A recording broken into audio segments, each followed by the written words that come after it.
কারণ রাস্তা ভাঙা দেখে ডিরেক্ট পোখরা থেকে যায় গাড়ি আসেন, আর এইখানে আইসা মানুষ তো অনেক টাফ।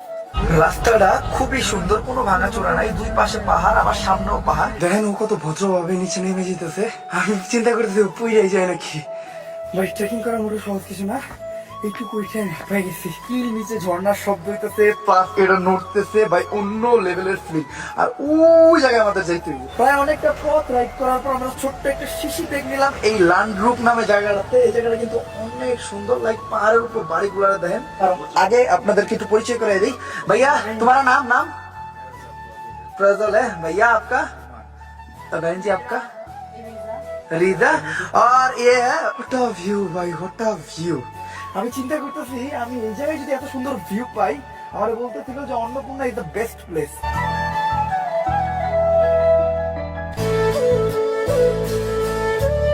আসসালামু আলাইকুম guys, welcome back to the new episode of my daily blog. আশা সবাই ভালো আছেন, আলহামদুলিল্লাহ আমিও ভালো আছি। আজকে নেপালে আমার থার্ড ডে। আমি ব্লগটা শুরু করতেছি পোখারা থেকে। সর্বপ্রথম আজকে আমরা যাবো হলো পারমিট অফিসে। পারমিট অফিস থেকে পারমিশন নিয়ে দেন আমরা বাইরে ট্রেকিং এর উদ্দেশ্যে। তার আগে আমি আমার ব্রেকফাস্টে সেরে নেই, যেটা আমার হোটেলের প্যাকেজের সাথে ইনক্লুডেড ছিল। আর আমাদের হোটেলের যে ব্রেকফাস্ট এরিয়াটা আছে এটা অনেক কিউট, আর প্রত্যেকটা হোটেলে একটা করে বার এরিয়া আছে। বাট এই জায়গার লুকটা জাস্ট অসম। পারমিট অফিস খুলতে খুলতে পারবে 10টা। আমি একটু তাড়াতাড়ি উঠছি যাতে রিল্যাক্সে ব্রেকফাস্টটা করে সবকিছু গুছাই নিয়ে দেন বাইরে দিতে পারি। তো চলেন আগে ব্রেকফাস্টটা সেরে নিই। আর ব্রেকফাস্টে আমরা পাইছিল ব্রেড টোস্ট অ্যান্ড ফ্রুট, যেটা চকলেটটা দিয়ে খেতে খুবই মজা লাগতেছে অ্যান্ড হেলদি আর টেস্টিও। চলো বিসমিল্লাহ। খাওয়া দাওয়া শেষে আমি সবকিছু গুছাই নিয়ে সবার থেকে বিদায় নিয়ে বাইরে বললাম। আর এখন আমার পারমিট অফিসে যাইতে হইব না, কারণ আমার পারমিটটা নিয়ে দিচ্ছে আমার বড় ভাই ঢাকা থেকে। তো এখন আমি জাস্ট যাবো বাংলুক বাস স্ট্যান্ডে। আমার এই জায়গার থেকে ওই জায়গায় হলো 3.5 কিলো। তো আমি একটা বাইক অর্ডার দিচ্ছি, দেখি বাইক মনে হয় আসতেছে। তো আমার বাইক চলে আসছে, বাইক নিয়ে বললাম। আর আমার বাইকের একটা মজা দেখছি, ভালো একটা গ্যাপ আছে, কারণ এই বাইকটা অনেক বড়। আমার মনে হয় নেপালে প্রিয়মদের হেলমেট লাগে না, কারণ আমি কোনো প্রিয়মদের হেলমেট ইউজ করতে দেখি নেই। আর এই সাইডটাতে পুলিশ একদমই নাই, বাট এই জায়গার রাস্তাঘাট একদম ক্লিন। আমার মনে হয় 3 কিলোমিটার রাস্তা নিতে 3 মিনিট আমাদের লাগবে না। চলে আসছি বাংলুক বাস স্ট্যান্ডে, আর এটা হলো বাংলুক বাস স্ট্যান্ড। কমফোর্টেবল একটা রাইড ছিল। আর এই জায়গায় আসতে আমার খরচ হয়েছে বাইকে 110 টাকা, বাট আমি ওনার এক্সট্রা 15 টাকা দিচ্ছি। খুবই সুন্দর রাইড করে উনি। আর এখন এই জায়গা থেকে আমি একটা শেয়ারিং জিপ নিবো, আর যে জিপ দিয়ে আমি যাবো ঝিনু। আর একটা ঝামেলা হয়ে গেছে, সেটা হলো এইখান থেকে ঝিনুর কোনো গাড়ি নেই, কারণ ঝিনুর রাস্তা ভাঙা। তাই আমাদের গান্ডক নামতে হবে, গান্ডক নাই না 20 মিনিট হাঁটতে হবে, তারপরে ঝিনুর উদ্দেশ্যে জিপে উঠতে হবে। আর এখানেও আমি সবার আগে আসছি, আর কেউ আসে না। আর শেয়ারিং জিপ তো আমার এখানেই ছাড়বে না। তাই কিছু টাইম পেলাম, তাই আমি কিছু ছোটখাটো শপিং করলাম, chocolate, noodles and pain killer, যাতে আমার বিল আসছে 1400 টাকা। এই জায়গায় জিনিসপত্রের দাম অনেক বেশি। তো দেখি আরো কতক্ষণ ওয়েট করতে হয়, তার মাঝখানে আরো কিছু কেনাকাটা আছে, ওগুলো করে ফেলি। জিতে, আর এখান থেকে আমরা জিতেছিল গান্ডক। গান্ডক যেতে আমার ভাড়া পড়তেছিল 800 টাকা। ভাড়া ওরকম পড়তো, এটা শেয়ারিং জিপ, সবার মানুষ পায় না, তাই সবার থেকে একটু বেশি বেশি নিতেছে। আর এখান থেকে গান্ডক, ভাইয়া ইধার से গান্ডক कितने किलो है?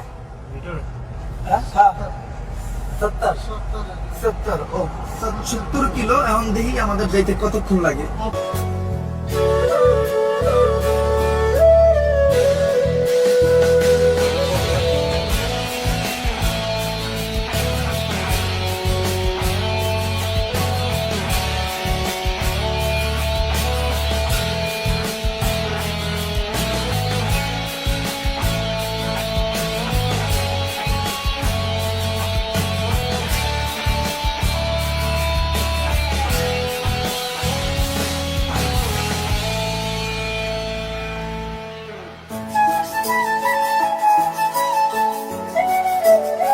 What a view guys, এদিকেও পাহাড়, এদিকেও পাহাড়, এদিকেও পাহাড়। আমার মতো পাহাড় প্রেমী মানুষদের জন্য এইরকম ভিউ যে কতটা মূল্যবান, এটা আমি বলে বুঝাইতে পারবো না। রাস্তাটা খুবই সুন্দর, কোনো ভাঙাচোরা নাই, দুই পাশে পাহাড়, আবার সামনেও পাহাড়। এরকম রাস্তায় বাইক চালানো প্রতিটা বাইকারের স্বপ্ন। আমার তো বাইক চালাতে খুবই মন চাইতেছে, বাট আমি আমার বুক প্রাণী নেই। আমি যদি বাইক নেই তাহলে আমি ভিডিও করতে পারবো না, যার জন্য আমি বাইক নেই। ভাই রাস্তা প্রচুর ভাঙাচোরা, তার উপর আবার রাস্তায় কাজ চলতেছে। এক সাইডে গাড়ি আসছে, আর এক সাইডে গাড়ি যাও বন্ধ হয়ে যায়। পুরাটাই নাকি অফ রোড। তো দেখি মেবি অনেকটা সময় লেগে যাবে, বাট নেপালের রাস্তার মেন সৌন্দর্যটা হলো রাস্তা খুব পরিষ্কার পরিচ্ছন্ন। লাইক যে জায়গায় রাস্তার কাজ চলতেছে না, ওই জায়গায় আপনি কোনো ময়লা পাবেন না। ও হোয়াট আ ভিউ। চারো সাইডের ভিউ খুবই সুন্দর। এন্ড আশেপাশের ভিউ তো দেখতেছি, পাহাড় ওই যে এদিকে অন্নপূর্ণা ওটা। প্রায় অনেকটা পথ রাইড করার পর আমরা ছোট্ট একটা শিশি ব্রেক নিলাম এই লান্ডগ্রুপ নামে জায়গাটাতে। এই জায়গাটা কিন্তু অনেক সুন্দর, লাইক পাহাড়ের উপর বাড়িগুলো দেখেন। এই জায়গার মানুষের বাড়ি বানানোর টেস্ট কিন্তু অনেক ডিফারেন্ট, এরা অনেক সুন্দর সুন্দর করে বাড়ি বানায়। আর পাহাড়ের বুকে ছোট ছোট এই যে সরিষা ফুল বাগান, পাহাড়ের সৌন্দর্যটা আরো বাড়াই দিচ্ছে। এই জায়গায় পাহাড়ি কুকুর গুলো আছে, পাহাড়ি কুকুরের গায়ের পশম গুলো একটু বড় বড় হয়, এদের দেখতে খুব সুন্দর লাগে। ওরে ভাই পাহাড়ি মোরগ, ভাই বিশাল সাইজের মোরগ, এটা এটা মিনিমাম 4 কেজি হইব ভাই, এটা অনেক চেতা। আবার এই সাইডের ভিউটাও দেখেন, জাস্ট অসাধারণ। এই ভিউয়ের জন্যই হয়তো পাহাড়ের প্রেমে আমি বারবার পড়ি। চলো আমরা এই মাত্র এসে বসছিলাম গাঞ্জুকের একটু আগে। এখন নাকি জিপ যাবো না, কারণ সামনের রাস্তাটা ভাঙা, অনেকটা পথ হাইটা যায়, দেন ঝিনুর উদ্দেশ্যে জিপে চলবো। আর রাস্তাটা মোটেও ভালো ছিল না, মনে হচ্ছিল রোলার কোস্টারে বসে আছি, একবার উপরে একবার নিচে। তো অলরেডি কিন্তু আমার ট্রেকিং শুরু হয়ে গেছে। আর ওই দাও অন্নপূর্ণা দেখা যেতেছে, আর সামনে অনেক লোকজন আছে, এরা মানে ট্রেকিং শেষ ফিরেছে। তো আমি গাঞ্জুক জিপ স্ট্যান্ডে এসে বসছি, এখান থেকে জিপ নিয়ে আমাদের যেতে বুঝিনো, বাট এই জায়গায় অনেক বড় একটা প্রবলেম হয়ে গেছে। কারণ রাস্তা ভাঙা দেখে ডিরেক্ট পোখারা থেকে এই জায়গায় গাড়ি আসেন, আর এইখানে আইসা মানুষ পাওয়া অনেক টাফ। নয়তো শেয়ারিং জিপে যাওয়া যায়, আর একা যদি আমি জিপ নিয়ে যেতে যাই তাহলে 2500 থেকে 3000 টাকা ভাড়া পড়বে। যেহেতু আমরা বাজেট ট্যুর দিতেছি, তো এটা আমরা কখনোই করতে পারবো না। আমি ভাবছিলাম যে আজকে জিপ দিয়ে ঝিনু যাই, ঝিনুর থেকে ট্রেকিং শুরু করুম, লোয়ার সিনেমা পর্যন্ত যাওয়ার চেষ্টা করবো। বাট এখন আমার মনে হচ্ছে এটা কখনোই পসিবল না, এমন হতে পারে আমি ঝিনু পর্যন্ত যেতে পারবো না। তো আজকে আমাদের এই গ্রামে মনে হইতেছে থাকতে হইতে পারে, এখন আমি শিওর না, বাট গ্রামটা অনেক সুন্দর। গ্রাম তো সুন্দরই, গ্রামের সাথে সাথে গ্রামের মানুষগুলো অনেক সুন্দর। আর আশেপাশের যে পরিবেশ, এটা তো বলার কিছুই নাই। এইখান থেকে একটু আগে যে অন্নপূর্ণা দেখা যেতেছিল, বাট এখন এটা মেঘে পুরোপুরি ঢেকে গেছে। এখন বাজতেছে 4:30, এখন পর্যন্ত কোনো মানুষ আসে না। যেভাবে আমার বললো আর কিছুক্ষণ অপেক্ষা করেন, আগে গেস্ট হাউস নিয়েন না। গেস্ট হাউস যদি আপনি নেন তাহলে পরে মানুষ আসলে আপনি ঝামেলায় বেরিয়ে যাবেন। তো আর কিছুক্ষণ অপেক্ষা করি, আমার মনে হয় না মানুষ আসবে। আর এই জায়গার তাপমাত্রা কিন্তু ক্রমশ কমতেছে, এখন আছে 5 ডিগ্রি সেলসিয়াস, যেটা অনেক বেশি ঠান্ডা। অলরেডি আমার স্কিন এবং ঠোঁটে ইফেক্ট করা শুরু হয়েছে, আমি বুঝতেছি, কারণ এত ঠান্ডা তো সহ্য করে আমাদের অভ্যাস নাই। একজনকে জিজ্ঞেস করলাম, বললো ঝিনু যাইতে গেলে নাকি এখান থেকে আধা ঘন্টা হাঁটতে হবে, বাট এই প্লেসটাও খুবই সুন্দর। এই যে নিচের জায়গাটা দেখেন, আর এই জায়গা দিয়ে একটা নদী বইতেছে, সাউন্ডটা খুব সুন্দর লাগতেছে কানে। আর উনি ঠিকই বলছে, এদিক দিয়ে তো গাড়ি আসতে পারবে না, মানুষই হাঁটা কষ্টকর। দেখেন ও কত ভদ্রভাবে নিচে নেমে যেতেছে, আমি চিন্তা করতেছি পুইরাই যায় নাকি। ভাই ট্রেকিং করা মোটে সহজ কিছু না, এইটুকু উঠে আমি হাঁপাই গেছি। এই জানলা আছে, ওয়েলকাম টু বিউটিফুল ভিলেজ গাঞ্জুক। এইমাত্র গাঞ্জুক আসলাম আর কি, তাতে আমার এই অবস্থা। বাট এই জায়গায় মানুষজন ভাই অনেক জোস। আমার সাথে তো কেউ নাই, যার জন্য আমি ছবিটা তুলতে পারতাম না। একজন বলতে আমার ছবি তুলে দেন, উনি ছবি তোলার পর জিজ্ঞেস করতে, ভাই ছবি ভালো না হলে আবার তুলে দিন। ওটা বিউটিফুল পিপল। আর 3 ঘন্টা অপেক্ষা করার পরে ফাইনালি 3 জন আসছে, আমাদের 4 জন নিয়ে ভাইয়া জিপ ছাড়লো। আমাদের একজনের ভাড়া পড়ছে 500 টাকা করে, কারণ এই জিপটা ওই জায়গায় গেলেই 2000 টাকা লাগে। বাট কপাল ভালো যে আজকে যেতে পারতাছি, নয়তো আজকে যদি এই জায়গায় থাকতাম তাহলে আমার এক্সট্রা একটা খরচ হতো। আর এখান থেকে আমাদের ঝিনু যেতে সময় লাগবে 30 মিনিট। আর এই জায়গার যে রাস্তা, খুবই বাজে রাস্তা। আমার মনে করছে আবারও রোলার কোস্টারে গেছি। এই নেপালে এসে অন্তত আমার রোলার কোস্টারে উঠার শখটা মিটে গেছে।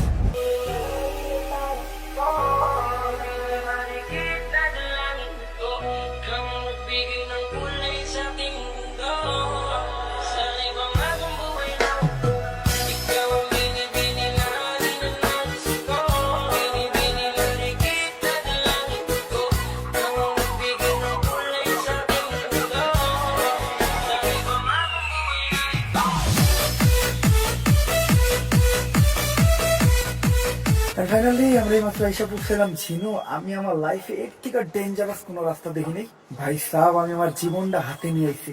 তো এই জায়গায় একটা ব্রেক নিব ছোটখাটো, আর আমাদের সাথে যে ভাইয়ারা আছে ওরা যে একটু খাওয়া দাওয়া করবো। আমি তো অনেক খাবার নিয়ে আসছিলাম, তো রাস্তায় ওগুলা খাইছি, তো আমি এখন আর খামো না, ডিরেক্ট রাত্রে খামো। আর ওনাদের খাওয়া দাওয়া শেষ হইলে আমরা যাবো হইলো ব্রিজের ওই পাশে যে আজকে রাত্রে আমরা ওই জায়গায় থাকি। আর যেই জায়গায় আমরা চা খাইতে থামছি, এই হোটেলের ভিতরটা একটা ভিউ পয়েন্ট, লাইক দেখেন কত সুন্দর করে ডেকোরেশন করা।